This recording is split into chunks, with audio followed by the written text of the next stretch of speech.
Good morning backpack and tiffin box পেজের পক্ষ থেকে সকল বন্ধুকে জানাই সাদর আমন্ত্রণ। এখন আমরা আছি যোধপুর। জয়সালমীর ঘুরে আমরা এখন যোধপুরে আছি। এখন ব্রেকফাস্ট করে সাইট সিনে বেরিয়ে পড়েছি। প্রথম আমরা দেখে নেব যোধপুরে মেহরানগড় ফোর্ট, যেটা যোধপুর ফোর্ট নামেও পরিচিত। আচ্ছা, এখন আমরা বেশ সকাল সকালে এসে পৌঁছেছি, তেমন কোনো ভিড় নেই। তবে এটা না একটা পাহাড়ের ওপরে ফোর্টটা তৈরি হয়েছিল। রাজা রাও যোধা এই ফোর্টটার প্রথম স্থাপন করার উদ্যোগ নিয়েছিলেন, কিন্তু শেষ হয়নি, শেষ করেছিলেন অজিত সিং। আচ্ছা, আমরা এই ফোর্টের ভেতরে ঢুকবো। শুনলাম নাকি লিফটও আছে। লিফটের জন্য নিয়েছে 50 টাকা, আর এই ফোর্টের টিকিট এন্ট্রি ফি হচ্ছে 100 টাকা। তবে আমাদের যেহেতু দুটো সিনিয়র সিটিজেন ছিল, সেহেতু কিছুটা কম নিয়েছিল। আচ্ছা, আমরা একটা গাইডও নিয়েছি, সে আমাদেরকে ঘুরিয়ে দেখাবে। শুনে নিই তার মুখে কিছুটা ইতিহাস। और वर्तमान में आप जिस स्टेट के अंदर विजिट करने आए स्टेट को बोलते हैं मारवाड़। मारवाड़ कास्ट का नाम नहीं है, मारवाड़ स्टेट का नाम है। और मारवाड़ कहते हैं लैंड ऑफ डेथ, मृत्यु की नगरी को मारवाड़ के नाम से जाना जाता है। स्टेट को मृत्यु की नगरी इसलिए कहा जाता है क्योंकि यहाँ पे इतने बड़े अकाल पड़ेंगे। এই শহরের একটা আজীব জিনিস দেখলাম, যেটা ব্লু সিটি নামে এটাকে আখ্যা দেওয়া হয়েছে। এটার কারণ হচ্ছে ব্লু যে ঘরগুলো দেখা যাচ্ছে, ওটা হচ্ছে ব্রাহ্মণদের ঘর। এখানে ওই যে কাস্টের ঘর, সেই কাস্টের ওরা একটা রং ঠিক করেছিল, যে দেখে বোঝা যাবে যে এটা কোন কাস্টের লোকেদের।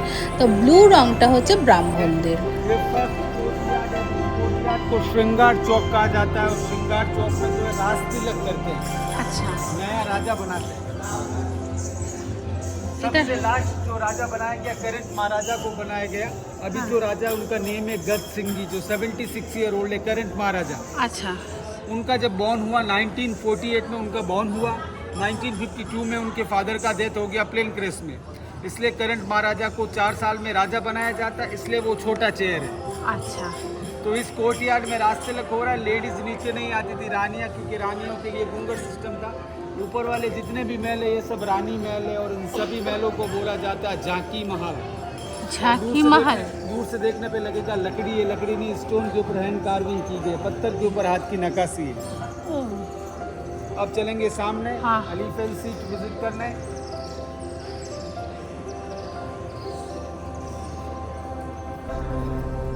किंग बैक में बैठता, बॉडीगार्ड हाथ में होता, पंखा जिसे बोलते पंखे वाला, एंड गर्दन के ऊपर एलिफेंट ड्राइवर बैठता, जिसे मावत बोला जाता है।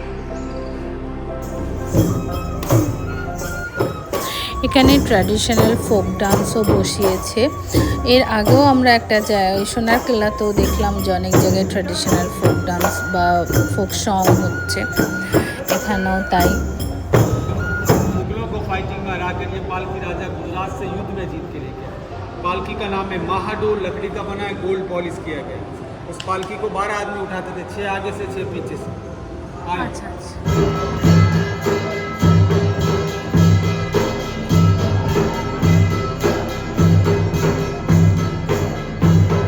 सबसे पहले षष्ठी के रचयिता कौन है?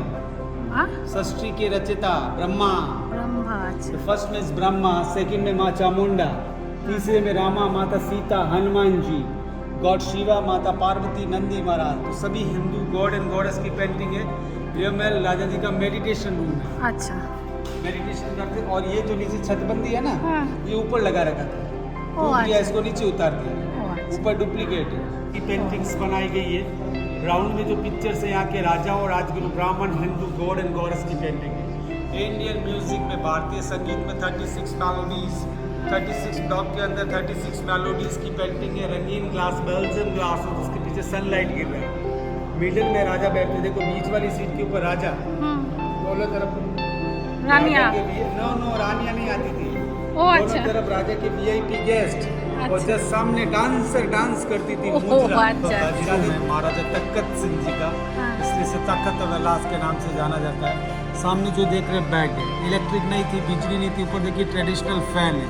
कपड़े का बना है जिससे रस्सी लगा के रखते, जो लेडी अटेंडेंट इसको चलाया करती थी। और मई जून के अंदर इस शहर के अंदर बहुत ज़्यादा गर्मी पड़ता, सीलिंग लकड़ी का इलेक्ट्रिसिटी नहीं थी। अच्छा। पूरे कक्ष के अंदर देखो छोटे छोटे ब्लॉक्स हैं, हाँ। ब्लॉक के अंदर दीपक लगता है, अच्छा। फायर का रिफ्लेक्शन ऊपर कांच में पड़ता और ये महल मोती की तरह चमकने लगता था, इसलिए राजा जी ने इस महल का नाम रखा मोती महल। ये पर्सनल प्राइवेट मीटिंग रूम दीवाने खास हुआ करता था। আচ্ছা। যোধপুরকে ব্লু সিটিও বলা হয়। এই ব্লু কালারের যে বাড়িগুলো দেখা যাচ্ছে এগুলো হচ্ছে ব্রাহ্মণদের বাড়ি। এখানে কাস্ট সিস্টেমের ওপর নির্ভর করে ঘর বাড়িও কালার করা হতো তখন।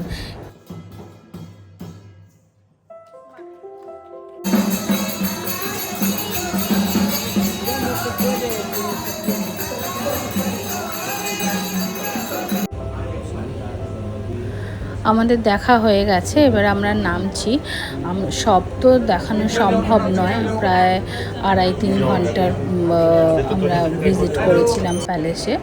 আচ্ছা, এরপর আমরা যাব হচ্ছে যশবন্ত থাডা। আমরা এখান থেকে বেরিয়ে পড়ছি। ওটা একটু দুর্গের একটু দূরে। জলটা না, আমরা যশবন্ত থাডায় পৌঁছে গেছি। এখানে এন্ট্রি ফি হচ্ছে পার হেড 50 টাকা। আচ্ছা, যশবন্ত থাডাটা অ্যাকচুয়ালি তাজমহলের সাথে তুলনা করা হয়। মহারাজা সর্দার সিং 1899 সালে তৈরি করেছিলেন তার পিতা মহারাজা দ্বিতীয় যশবন্ত সিংয়ের স্মৃতির উদ্দেশ্যে। শুধু তাই নয়, এখানে রাজ পরিবারের সকলেরই স্মৃতিসৌধ আছে। আর এই মেন বিল্ডিংয়ের মধ্যে মহারাজা যশবন্ত সিংয়ের এবং তার স্ত্রীর দুটো স্মৃতিসৌধ আছে। আর বাইরে সমস্ত রাজ পরিবারের স্মৃতিসৌধ আছে এবং এখনও এখানে এই রাজ পরিবারের কেউ মারা গেলে তার স্মৃতিসৌধ এখানে তৈরি করা হয়।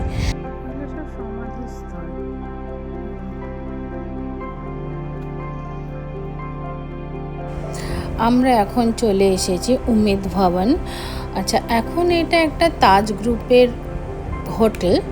কিছুটা একটা পার্ট খুবই কম পার্ট হচ্ছে মিউজিয়াম হিসেবে রেখেছে। এটার এন্ট্রি ফি হচ্ছে 120 টাকা। এটা মহারাজা উমেদ সিং বানিয়েছিলেন। এর আর্কিটেক্ট ছিলেন হচ্ছে হেনরি ম্যানচেস্টার আর স্যামুয়েল সোয়ানটন জ্যাকব, আর ইঞ্জিনিয়ার ছিলেন হেনরি ভিগান ম্যানচেস্টার। আর এটা তৈরি করতে টাইম লেগেছিল হচ্ছে 1929 থেকে 1943 পর্যন্ত টাইম লেগেছিল। এর ভিতরটা হচ্ছে এগুলো ওদের যা রাজ পরিবারের কি ব্যবহার করেছিল এগুলো সব রূপোর।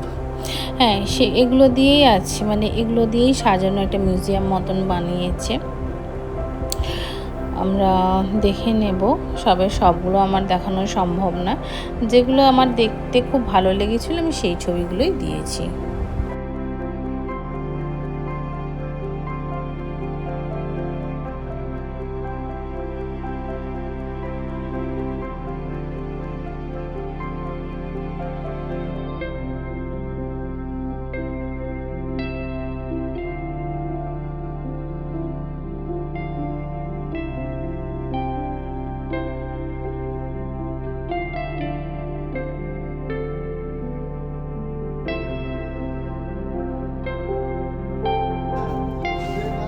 এখানে একটা ভিনটেজ কারের কালেকশানেও আছে মিউজিয়ামে, যেটা মোটামুটি 15টার মতন গাড়ি আছে। কিন্তু আমি ভিডিও রেকর্ডিংয়ে কিছু উঠলো না, পুরোটাই আমারই ছবি উঠে গেল, কি জানি ভেতরটা অতটা বোঝা যাচ্ছিল না, তাই খুব কমই দিলাম। আচ্ছা, এখন আমরা উমেদ ভবন থেকে বেরিয়ে এসেছি, আর কিছু তেমন দেখার নেই। তো এখন আমরা যাব মাউন্ট আবু।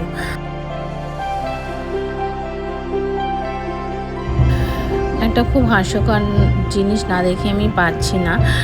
যোধপুর থেকে মাউন্ট আবুর রাস্তাতে একটা বুলেট বাবা বলে একটা মন্দির পড়ে। সেখানে একটা নাকি বুলেট তার যে মালিক সে বিভিন্ন জায়গায় বুলেটটাকে রেখে চলে আসে বা চুরি করেও অনেকবার নিয়ে চলে গেছে।